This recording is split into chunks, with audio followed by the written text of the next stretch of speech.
Despite the holiday week, I had to put out a show. There's one piece of news that came out that I think is the most impactful of 2025. We also dive into if we're in a bull or a bear trap. Rob and I address some FUD that came out that I got plenty of questions around. I also have a great interview with SentX. We have plenty of other news as well. Welcome back. I'm Brandon, the HBAR Bull, here once again to bring you the latest in the Hedera ecosystem. But as always, none of this is financial advice. Use it for entertainment or educational purposes only. So the first thing I'm going to get into is something that absolutely made my week, and that's that HBAR has been reintroduced into the Coinbase 50. Now, our friend Tata was the first to report this, and he's an absolute superstar because it took some digging to find this information. It can be found on the Coinbase 50 Market Vectors website, but not on the site itself or one of the easily accessible documents. The addition can be found under the latest index review, which can be accessed only after signing up to Market Vectors.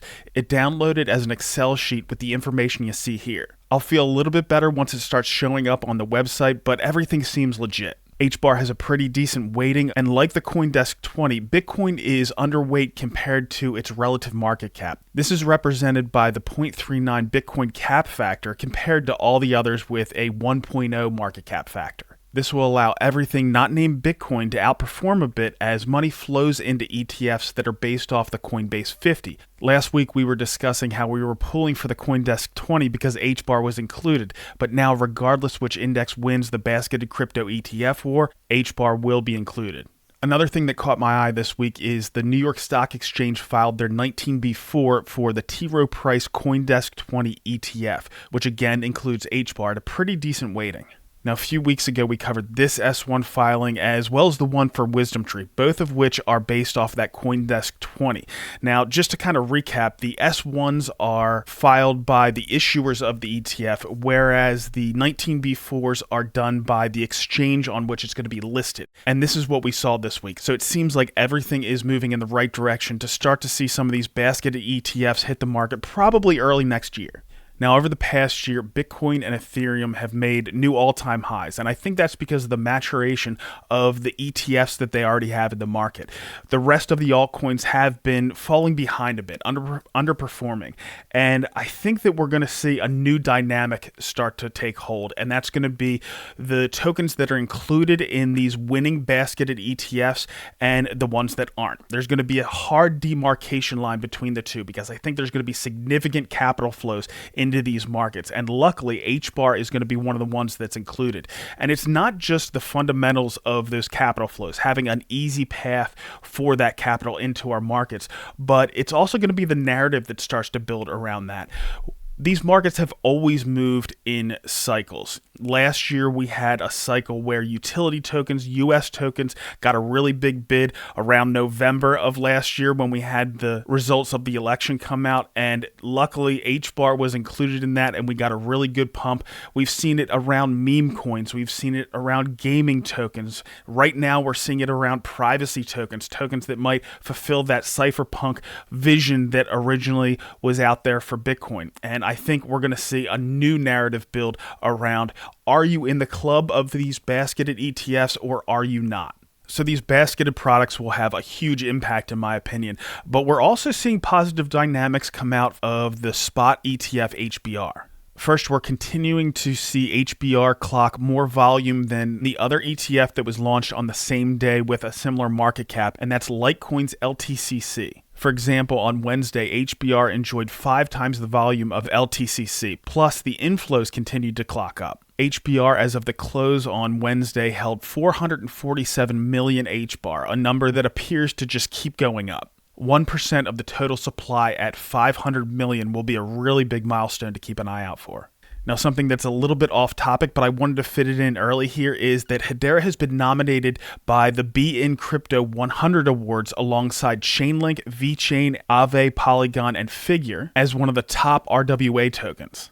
Right now, they're running a poll to find out who's going to be the network awarded as the top RWA platform, so make sure to put in a vote. It's incredibly easy, so it's absolutely worth it to put Hedera in the running. So now I want to jump into the market a bit. I want to try to figure out if we're currently in a bull trap or a bear trap. To start off, we'll kind of define those two. A bull trap is when an asset appears to be rising but is about to drop in value, and a bear trap is the exact opposite.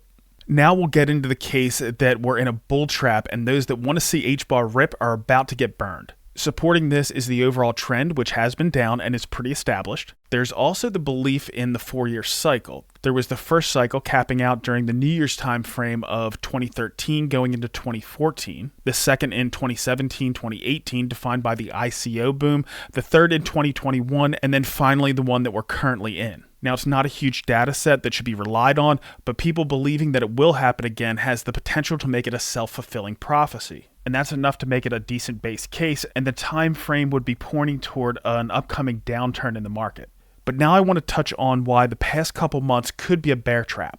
I've seen a lot of people calling for this little jump we've seen since the cycle lows last week as a bull trap, dead cat bounce, a sucker's rally, and I'll be honest, it has all the hallmarks. That said, the amount of calls for that are pretty staggering, which indicates to me that this is how retail is generally thinking. Here's an example from Monday. Bitcoin Archive said Inverse Kramer called the Bitcoin bottom to the day once again. And of course, that low was on Friday. A commenter, Custom X159, said, or did he? I feel like this is a sucker's rally and will fold next week. And of course, thus far, this week that hasn't played out. But my point is, there's an awful lot of people on that side of the boat.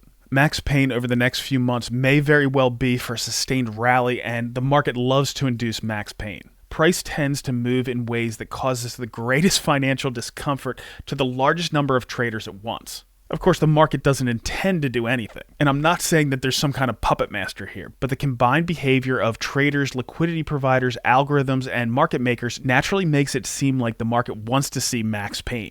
Next, I'll fall back on fundamentals. There isn't a serious bank or investment institution that isn't seriously looking at the tech, particularly RWAs, but also across the spectrum of what's possible with DLT. We also have a reasonable expectation that 2026 will see an uptick in global liquidity. These factors provide a heck of a narrative if the market starts to respond. Couple that with a clear path for capital to enter through those basketed crypto ETFs, and we could see some fireworks next year. Now, I think one of the most important things, regardless if the market is going to go up or down, is to keep your head straight in those times of volatility. And the best way to do that is to have a plan regardless of what the market gives you. Now, I've been talking about in recent weeks that I have an option strategy. That would be if this is a dead cat bounce, if this is a bull trap, and the market is going to proceed down, I have enough cash on the sidelines to sell those puts and potentially buy the underlying assets as a result. And in the one that I've been laying out recently, it's been the HBR ETF. Now, on the other side of things, I am unhedged and long because I hold a lot of these assets that are going to benefit if the market does go up. So regardless of what the market hands me, I know what I'm going to do. I have a plan, and just keeping your head straight during those times is really, really important. Now, we're going to shift gears here a little bit. We're going to address some of your questions that you have on the HBAR economy, on Hedera, on everything else with another episode of Shark Bites with Rob Allen. All right, so we're going to dive into another Shark Bites. We have some really good questions from the community here. Rob, how are you doing this week? It sounds like you're pretty busy. Oh, always. Yeah. Hi, Brandon. Yeah, and things are heating up here. No pun intended. In Australia, the summer's looking glorious, and we had the Project Acacia Showcase Day yesterday, which went down wonderfully. So yeah, lots and lots of things going on, and but happy to be here as always. Well, I'm looking forward to hearing some of that stuff in the future. Like I mentioned, we have some good questions here. The first one comes from Aslo, who asks, can we get a gold mining company on the council and tokenizing gold? Goldsilver.com, Peter Schiff, and Mike Maloney would be all over this. Peter is set to debate CZ from Binance in December about tokenizing gold. Now, Rob, I actually do have some input on this one. Wearing my Saucerswap hat, I'm trying to bring as many assets into the Saucerswap canopy as we possibly can. And one of the things that I'm looking really closely at is gold and silver, and I'm having some really productive conversations around that. I can't give any details quite yet, but I'm pretty confident that we're going to get some precious metals tokens into the Saucerswap tent there over the next year, but time will tell. But I'm pretty excited about what I'm working on. But addressing the first part of his question there, Is mining one of the verticals that the council is interested in adding? We don't have anybody there right now. We have energy in the form of blockchain for energy, but is the council looking at mining, whether that's in precious metals or any other part of the mining industry as well? I think the membership committee for the council would certainly consider mining companies as candidates for the council. We have this line now, which is Forbes 2000 list. I mean, it's a very specific list, and obviously private companies and academic organizations aren't on that, but that for most corporates for contention to the council would need to be on that. So that, I understand, is about 7.8 billion in terms of market cap.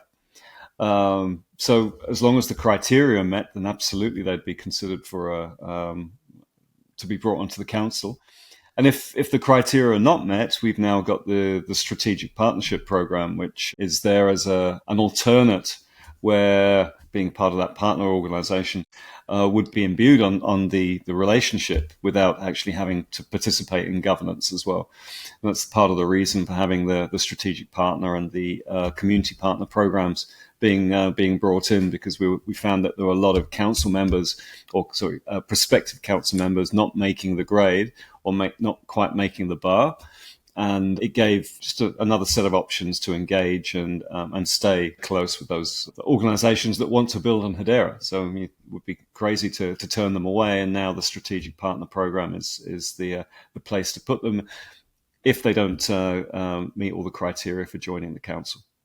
There really aren't that many big, bullion dealers or mining companies that, at least precious metals mining companies, that would actually meet the Hedera bar. So this is a perfect place for them to go if they did have some interest in the Hedera network. So the next one is a perennial question. We actually have a couple on the same topic. The first one comes from Naza, who says, for Rob, when will the council fill out all its positions? And of course, in the same vein, we have Dovu Sauce H Suite, who asks, is there any new governing councils already voted in but not yet announced? Now, last week when we were talking about the meeting in London, Rob, you said something about there was some prospective governing council members there, and I thought you were about to say 5 or 15. I'm not sure if I was lip reading wrong there, but how are things looking as far as the pipeline of new council members? The pipeline, I mean, as with all these things, right, there comes in ebbs and flows. That bar I've just been talking about has been set, and is being set for a reason.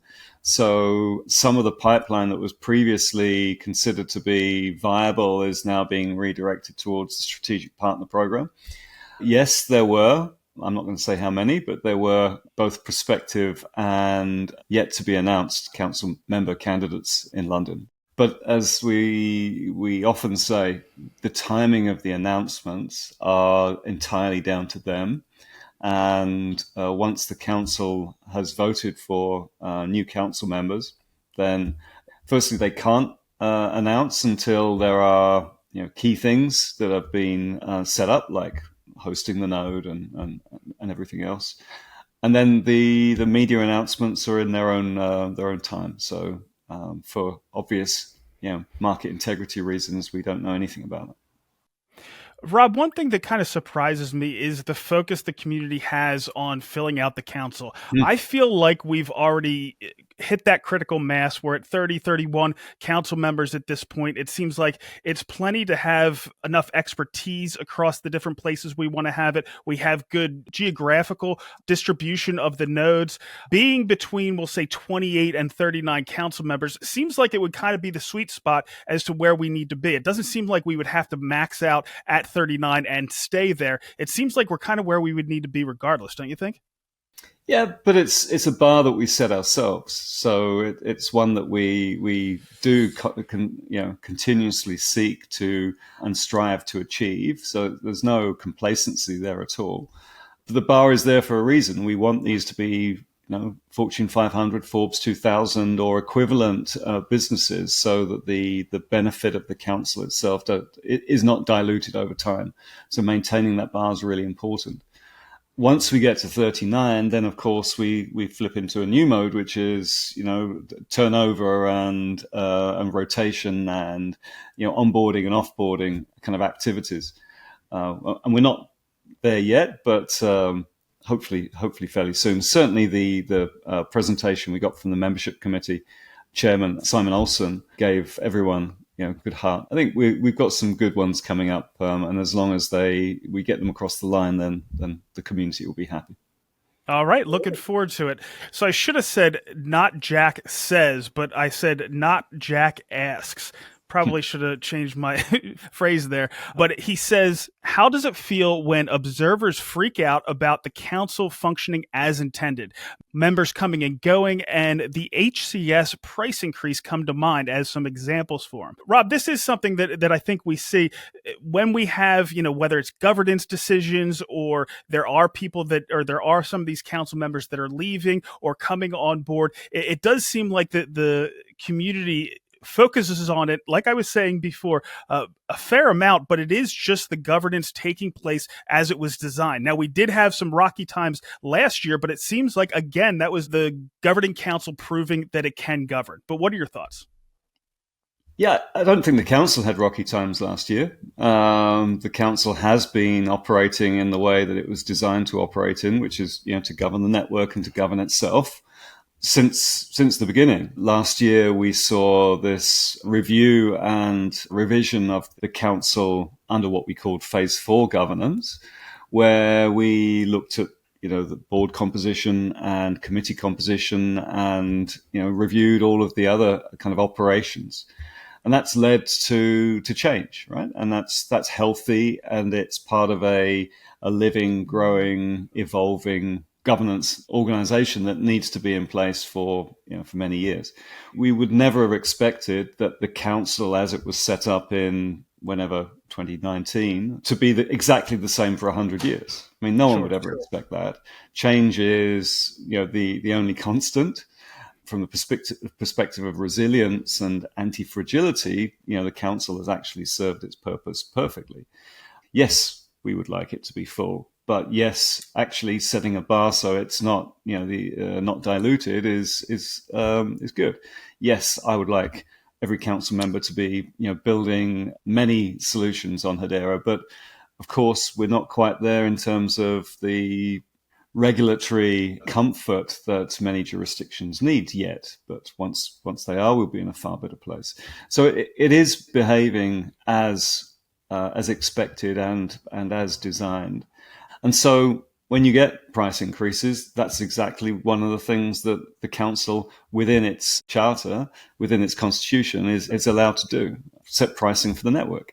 There's no lock-in, so any member can leave at any time. In fact, it would be useful to, the LLC agreement is a public document. So anyone in the community can go and, refresh their mind about what it is the council should be doing and is doing.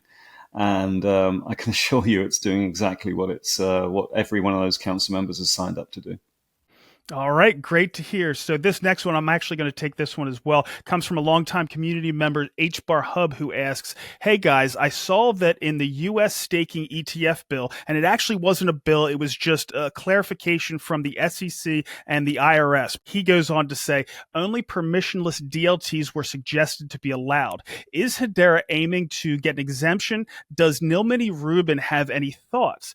Now, Rob, I did do some digging on this, and like I said, this was for clarifying some things around passing staking rewards on in the wrapper of an ETF. So if there's a proof of stake network, Solana or Ethereum or Hedera, can you pass those rewards on to the ETF holders? And they were pretty much saying yes, but they did have verbiage in there as far as permissionless. So permissionless networks are pretty much going to be a shoo-in to be able to allow those staking rewards to get passed on. Now, Hedera, of course, is a permission network.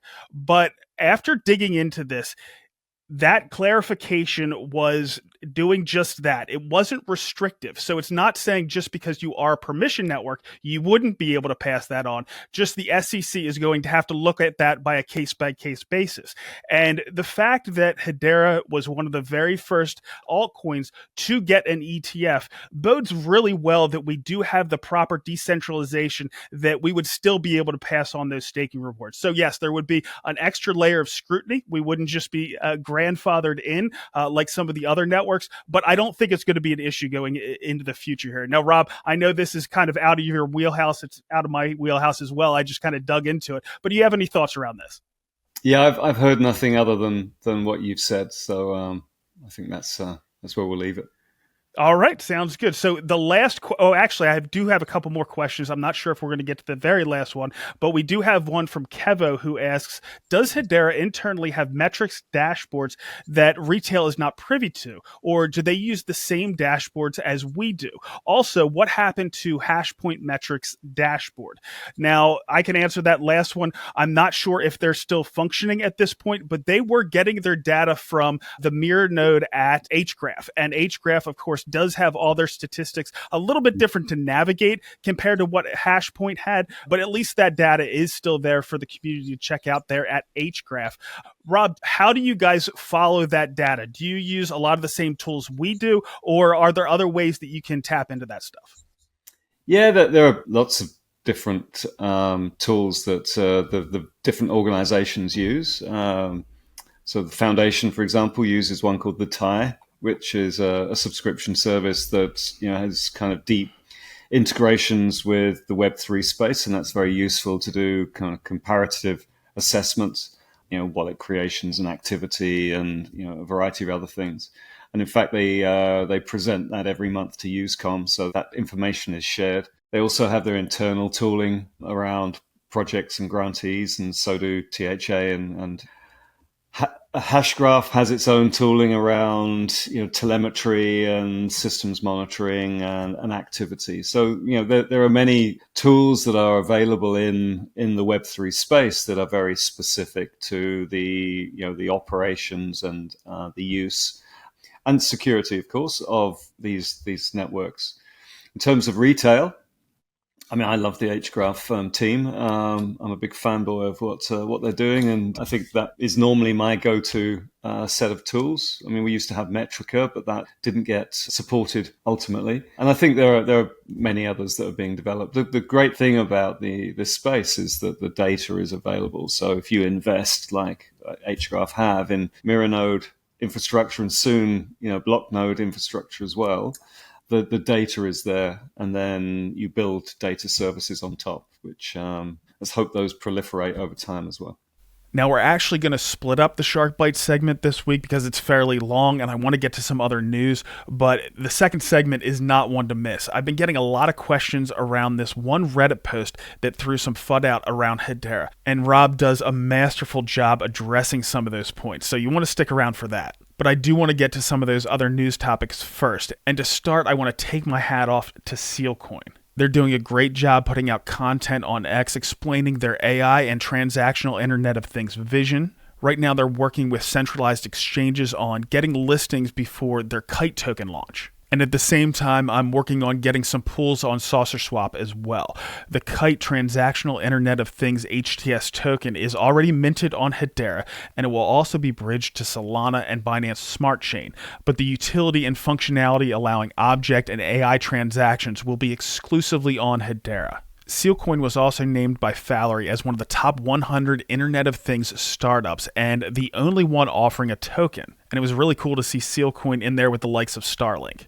Now, taking a left turn, but tagging on to the Coinbase 50 news that we had at the opening, perpetual futures for SHIB, Avalanche, Cardano, Bitcoin Cash, Chainlink, Doge, HBAR, Litecoin, Polkadot, Sui, and Stellar are coming to Coinbase on December 12th.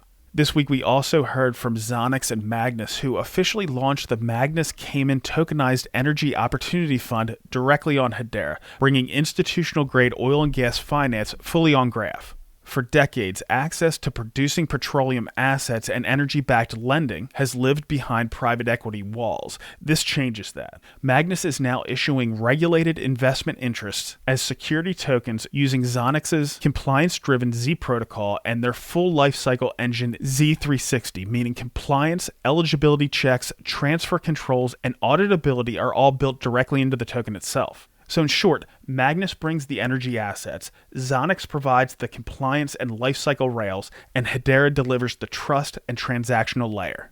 Now, on the opposite side of the TradFi spectrum, we had Ryan Solomon do a fantastic interview with Wes Geisenberger. He's the head of the Sustainable Impact Fund at the Hedera Foundation on several of the topics around Hedera's efforts in the ReFi space.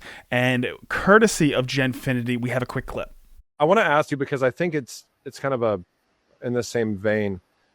We're kind of at a point with like blockchain and distributed ledger, at least in my opinion, it's totally my opinion, where we're starting to see some like not just generalized all-purpose things coming out of every blockchain. And we're almost like seeing, and I don't even want to say niche because it's not the right word. I'll say like specific use cases seem to be emerging from specific networks that they're almost like specialties. And I've always thought this about Hedera, a couple of different things. I think number one, that having network services, the ability to be segmented in the architecture where you can use Hedera Consensus if you want, or Hedera Token Service if you want, or the Hedera Guardian or the AI Studio or whatever, and having all this stuff kind of almost like a sandbox. But number two, I think, and I want to ask you, because you're in this field, from a sustainability lens, is there really anything out there that can compete or that is competing with Hedera at the network level for what can be done with enterprise and with nation states and governments from a sustainability standpoint comparative to Hedera? So what I'll say is when we started, what was the Sustainable Impact Fund, when we launched the foundation, our goal was not to build something that's already been built 3 times. Our goal was to build solutions that only Hedera could address. And the beauty of the Hedera Guardian is it is a solution that uniquely addresses a problem that we don't believe anyone else has solved. Methodology digitization is hard. Methodology digitizations, as these methodologies evolve and change, is harder. You can't do it with an EVM smart contract.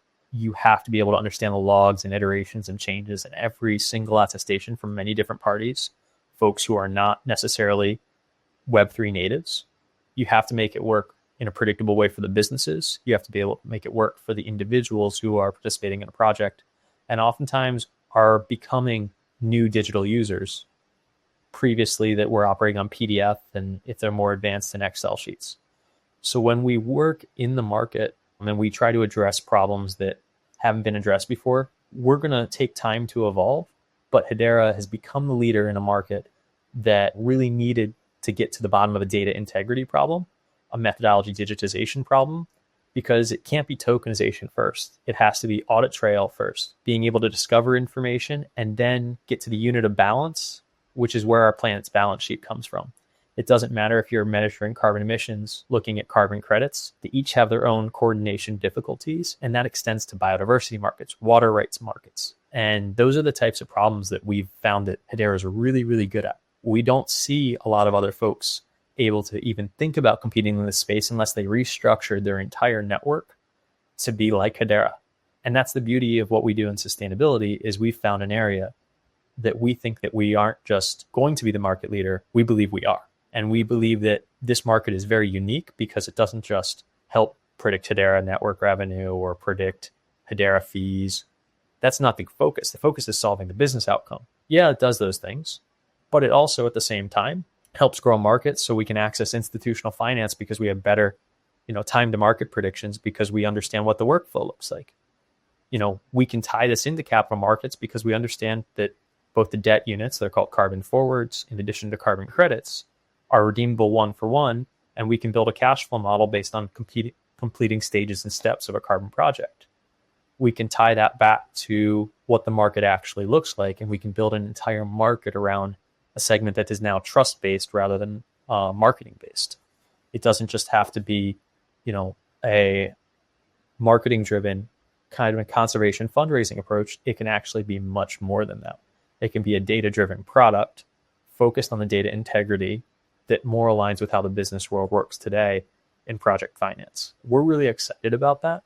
And we think we're very unique in being able to create these types of outcomes. Now, we've been pounding the table for a really long time around everything that Wes was just saying there, that Hedera is head and shoulders above the competition when it comes to that ReFi space. And in the rest of that interview, which you don't want to miss, Wes gets into everything from our homegrown startups that have filled out that ecosystem to the monsters in the space, the KPMGs and Deloitte. and PwC, Alcott, Vera, and the list goes on. Everything is ready there for Hedera to make a huge impact, and that market could also have a huge impact on the Hedera space.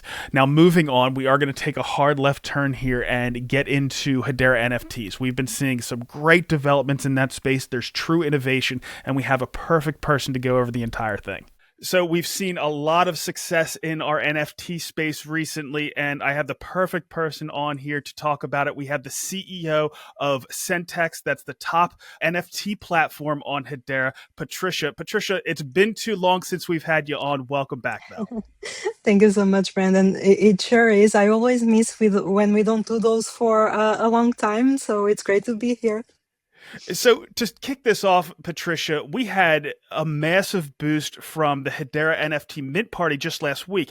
Can you tell us about the state of the Hedera NFT ecosystem as a whole? Mm-hmm.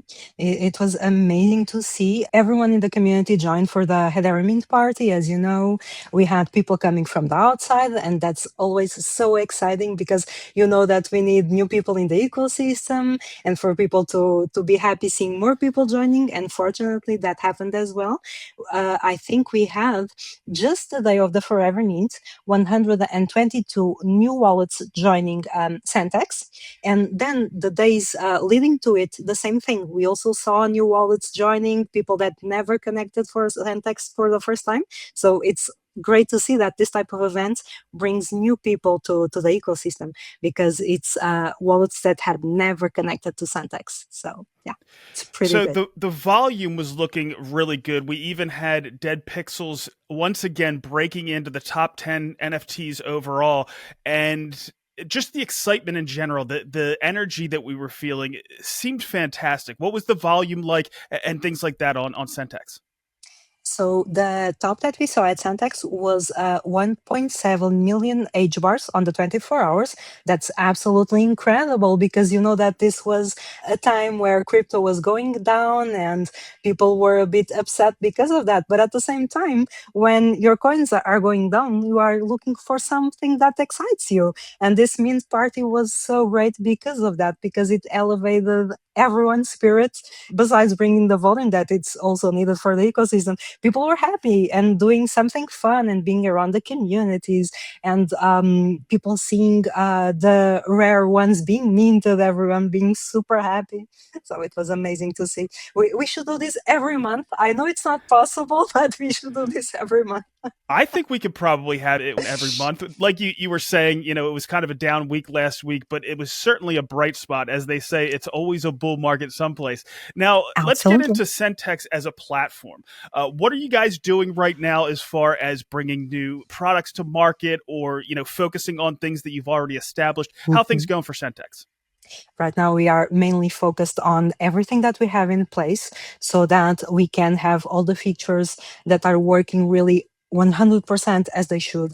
You know that sometimes when you launch a new feature, then you have a lot of bug fixing to do, and now you're on the Saucerswap team, so you know this as well. From that perspective, there's always things to fix, to do when you launch something. So we are in that phase. We are stopping for a tiny bit, a couple of weeks, adding new features to the platform. Okay, maybe not. We are going to add a couple new ones in a few days. Just things that are things that bring a better user experience, to say like this. So it's the changes that we are doing to the platform for the next couple of weeks, and we are focusing on making sure of what we have right now works 100% of the times. It's our goal for this time. Instead of adding more and more to the platform, making sure that what we have really works for the users and it's easy to use. We did this before as well. Sometimes we do that mistake of adding so much at once, then there's a little bugs here and there, and then when you pile on bugs, it's a lot harder to deal with them. And that's why we are changing the way we work towards SentX. Launch a few things here and there, focusing on making sure they work. Then a few months later, add new things to the platform. And fortunately, it's going great so far, as you know, and people like using SentX, fortunately. So we are really happy with the outcome. Well, when we see in the crypto market at large, a platform get pressured because of additional volume, we often see the bugs pop up then. That's when we start to see things break. People work on it during the bear markets and all that, but you kind of had a bit of a shock last week. Did SentX, the platform, have any issues with the increased volume? Did you see any issues with Hedera? Anything along those lines? Fortunately not. Everything works super well because you know that when an event like this, with everyone on Hedera trying to participate and people coming from the outside and dealing with the platform for the first time, we are always terrified that something will break during the event, or people are trying to mint and they can't mint. And fortunately, it didn't happen. Everyone was able to mint. The orders went through, even at times with more volume, because we also made sure to upgrade all the servers and everything to make sure that no matter the amount of traffic, everything would be super stable. Oops, sorry. Hey, it makes it real. It has to come to the space. Yeah. Of course. No, it's good to hear that it went well. Yeah. The next thing I kind of want to get into is, what do you think? Did you have anything else you wanted to cover on that before I move to the next thing? It was okay. Just let you know that fortunately everything worked super well. No delays, no nothing for users. On the Hedera side, the same thing. All transactions being approved as normal. So yeah. All right, good to hear. So the next thing I want to get into is, as the Hedera ecosystem as a whole, what do you think we need to do to take our NFT space in particular to the next level? I think what we need to do right now is really focusing on onboarding more people to our space. And this needs to be something that is done. I'm sorry. This needs to be something that is done as a whole, as an ecosystem, because sometimes people think, oh, but SentX has more exposure, or Saucerswap has more exposure.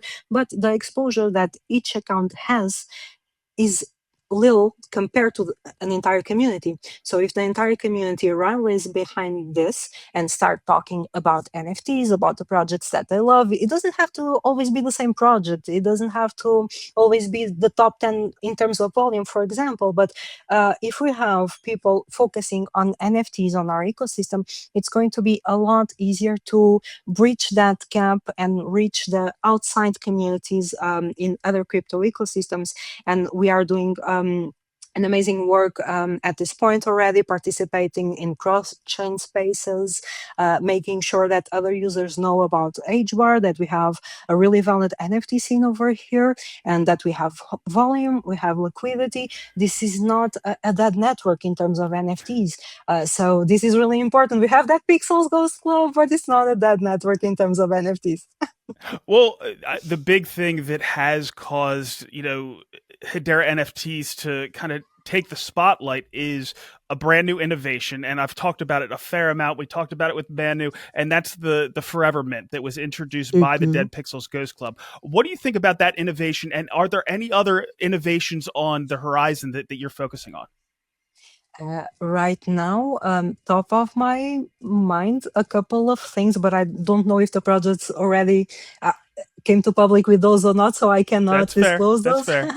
But the Forever Mint is indeed a great mechanism, and I don't know if you saw that Magic even launched their own type of Forever Mint, the Magic boxes, but without giving credit. And this is the type of thing that I don't like about crypto, because you grab an idea that works, and we know that this worked because the last one, we have a lot of volume as well when we did the last minting party, and it was just with that Pixels, the first one. This one was the entire ecosystem, all the projects that had a Forever Mint, and we saw that it works, it was tested, and then a marketplace comes and says, oh, now I have this, that it's 90% similar to the Forever Mint that Pixels have, and it's our idea. We had it, and this is the type of stuff that bothers me in crypto, because it would be so much better for any project, even outside of there, to approach that Pixels, talk to them, licensing Forever Mint, and bringing to their ecosystem, because this is how the mechanism is supposed to work. And that Pixels license the mechanism for other projects on Hedera. They will do for projects outside as well. So I hope that any project outside Hedera seeing this and wanting to use it goes to that Pixels Ghost Club, talks to them, and do the proper method of doing this instead of just grabbing it and taking it to their ecosystem. So hopefully. Now, of course, imitation is the sincerest form of flattery, but we want them to do it the right way. There's no question about that. And Dead Pixels, like you said, is completely open to it.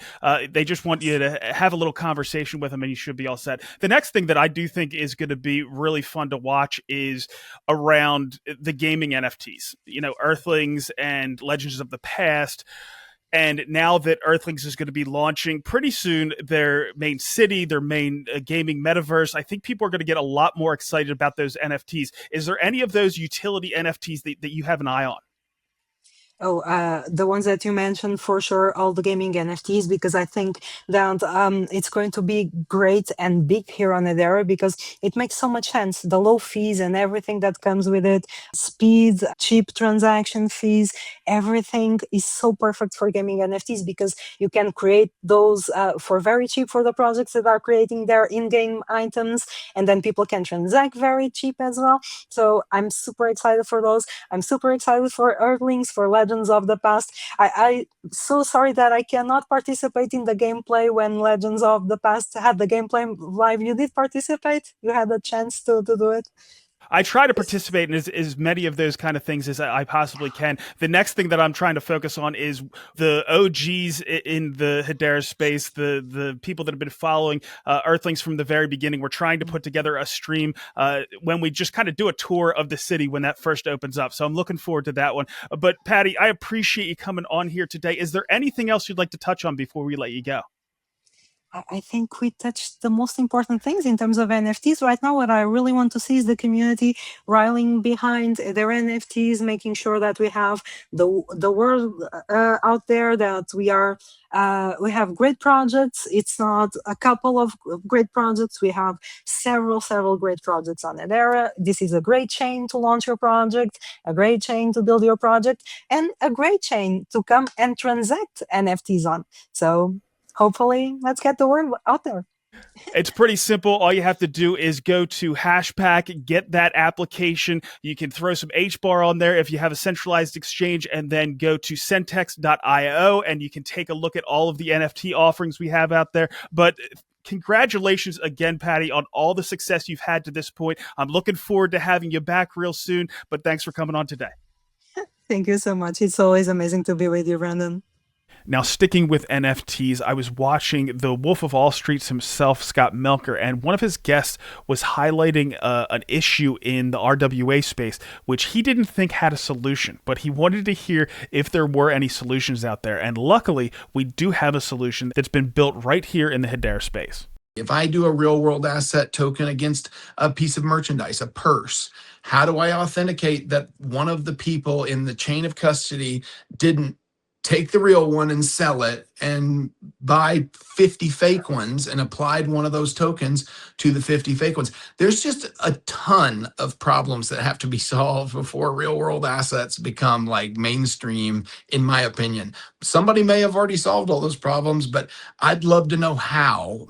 Actually, Twigital has solved this problem and the problem of fraud in handbags and countless other retail products. How? A tokenized digital receipt with a high-resolution 3D version of the handbag is created with Twigital from the manufacturer's account. If the handbag is being sold on a secondary market without that verifiable manufacturer's NFT receipt, it isn't authentic.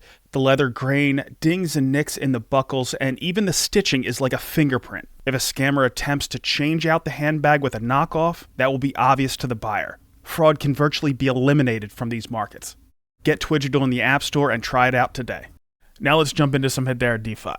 The DEX born from Silkswap and HSuite is launching their Silk token. They have an impressive roadmap and an initial NFT offering incoming. I inquired about the HSuite token, and HSuite is still going to remain the governance and service payment token for the HSuite smart node ecosystem, and Silk will take over as the native token for the Silkswap DEX.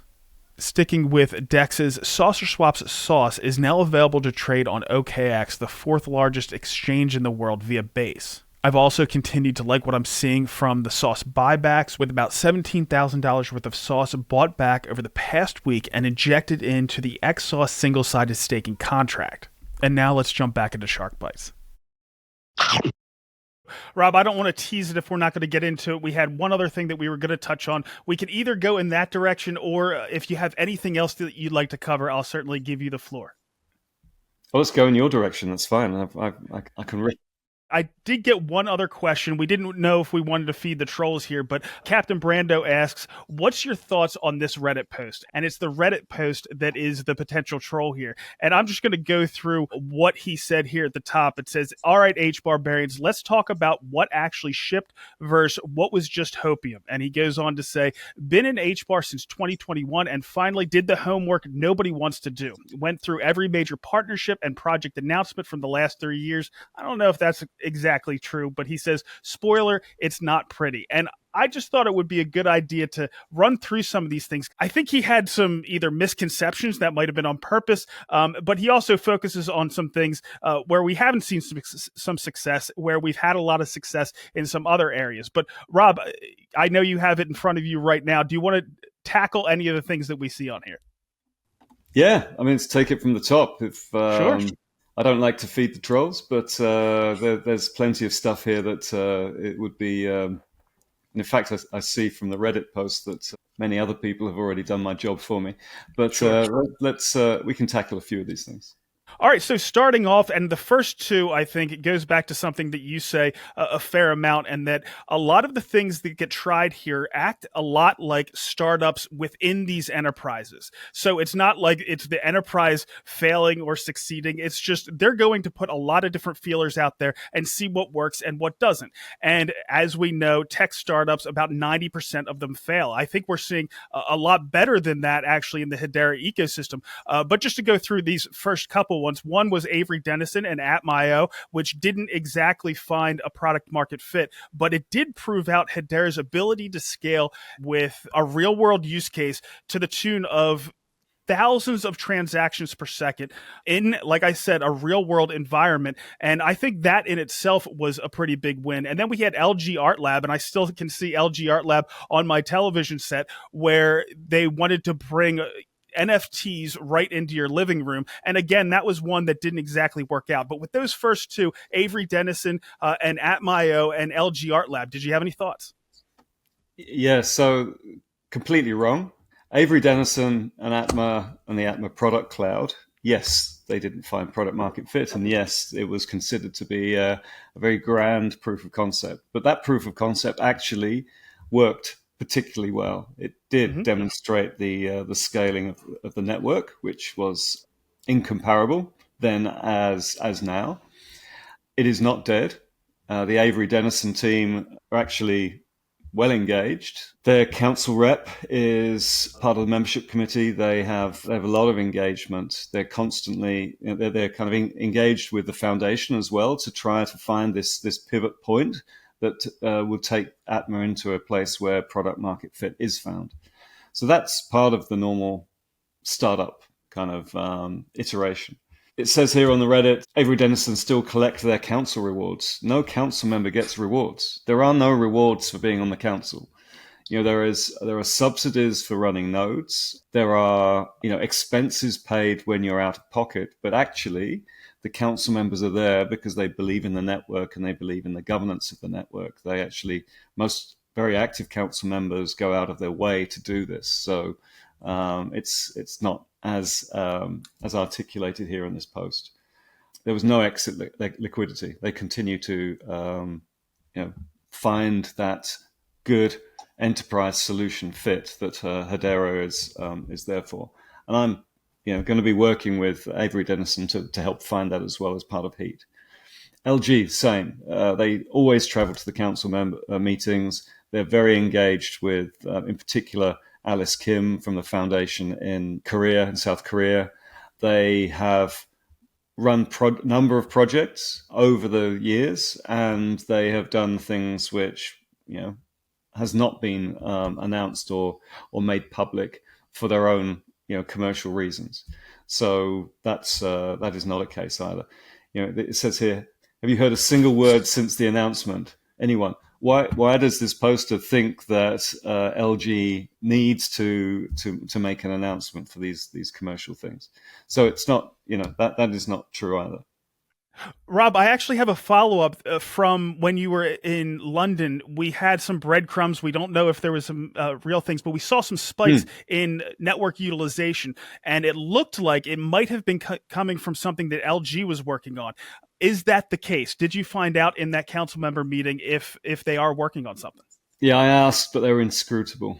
So I still don't know.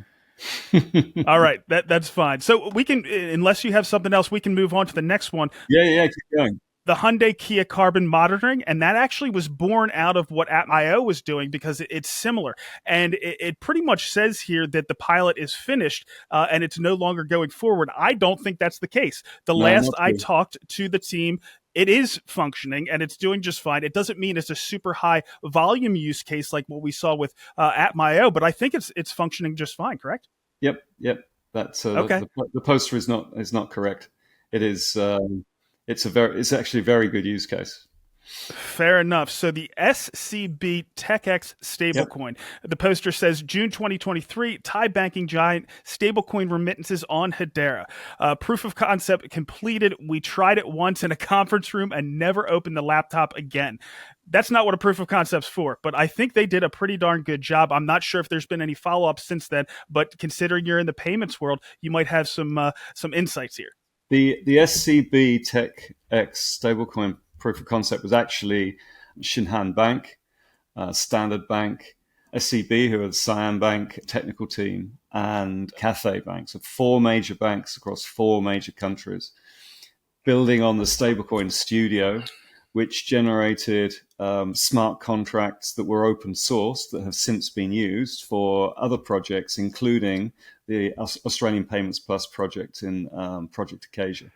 So, a proof of concept has consequences and outcomes that aren't necessarily directly related to a follow-on step.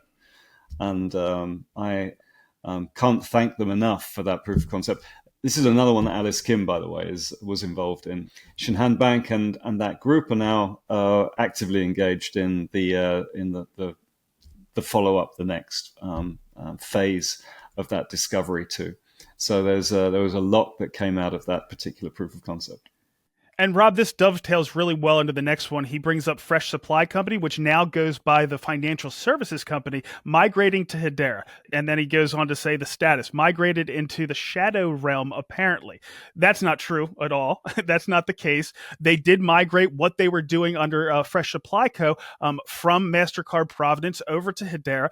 And they're doing a lot more in the space as well. They are working with banks in the Philippines on a stablecoin called PHPX, specifically focused around remittances. That's still ongoing, and I'm sure they got a lot of learnings from the one that we talked about prior. Have you talked to that team anytime recently?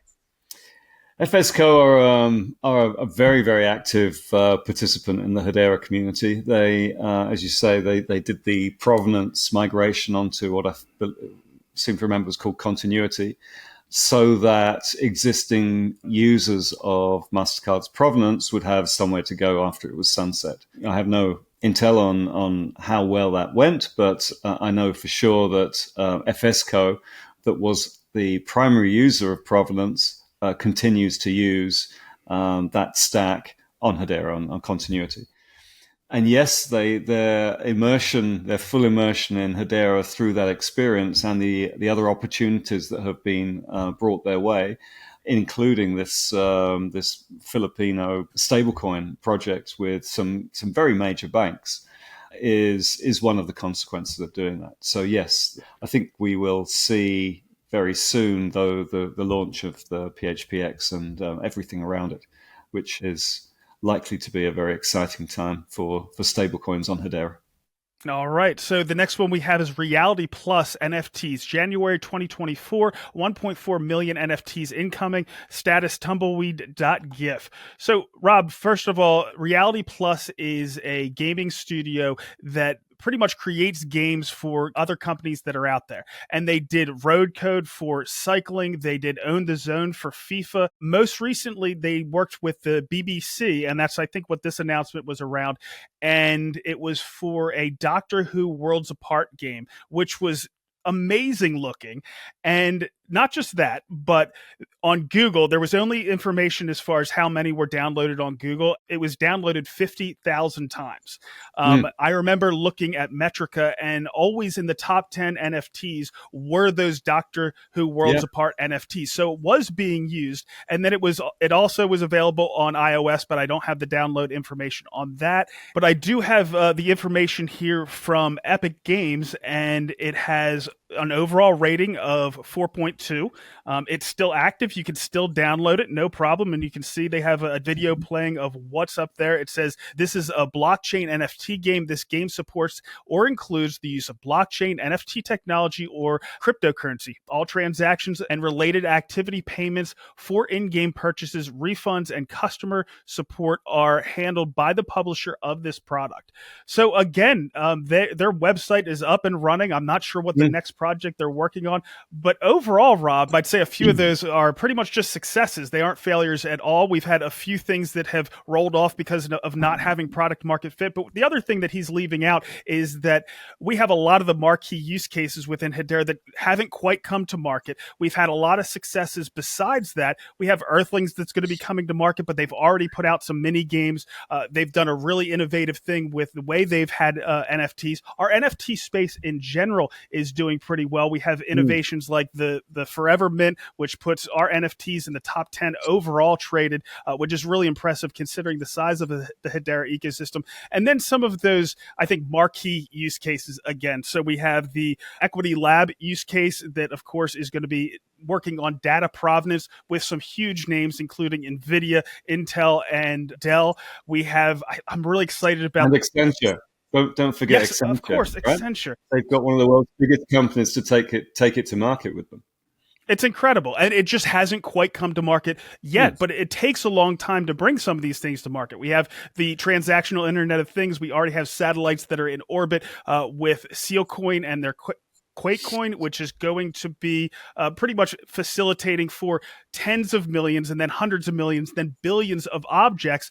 And I think that one's going to be really exciting. I think their token is going to be launching on Hedera here within the next few weeks or few months. So a lot of exciting things. Rob, before we let this one go, do you have any final thoughts? Well, you didn't mention Zenny. I mean, Zenny is one of my favorite use cases. Absolutely. And it's just a small fraction, right? We have so many other things out there that there's plenty of potential around. Exactly. There are so many use cases. So I get the frustration. I mean, this I'm not sure where the this Reddit poster came from in terms of kind of his mindset, but I get the frustration. You can be a troll, or you can be, do your research. I don't think the research was done here. All they needed to do was to look at your backlog of videos, right? To actually get a far better cross section of the sorts of things that are being done.